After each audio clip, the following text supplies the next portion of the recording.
আমাদের এই ভূমি বাথিং বার বা হাতে তৈরি সাবানগুলো যারা ব্যবহার করছেন, অনেকেই আমাদেরকে এই প্রশ্নটা করছেন যে ভাইয়া আপনি এই সাবান ব্যবহার করলে অন্য কোনো ক্রিম লোশন ব্যবহার করতে মানা করছেন, স্কিনে যদি ময়শ্চারাইজারের প্রয়োজন হয় তাহলে কি ব্যবহার করব?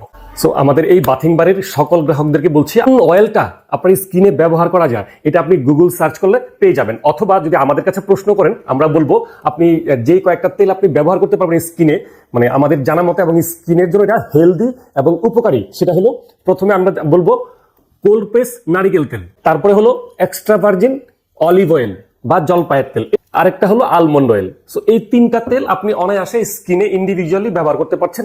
আরেকটা ব্যাপার হলো, এই ভ্যানার তেল বা ব্ল্যাক ক্যাস্টর অয়েল যদি কেউ স্কিনে ব্যবহার করতে চান, তাহলে অবশ্যই অন্য যে কোনো তেল আপনি যেটা স্কিনে ব্যবহার করবেন, এটা নারিকেল তেল হতে পারে, অলিভ অয়েল হতে পারে, রোজমেরি হতে পারে, 4 ফোঁটা আদার্স তেলের সাথে 1 ফোঁটা ভ্যানার তেল, এই রেশিওতে মিশিয়ে আপনি আপনার স্কিনে ব্যবহার করতে পারেন।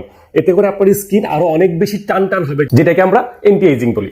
আশা করি তেল নিয়ে যে প্রশ্নটা ছিল আপনাদের, এটার আনসারটা আপনারা পেয়েছেন। প্রাকৃতিক পণ্য একটি সুন্দর পৃথিবীর জন্য। টাটা।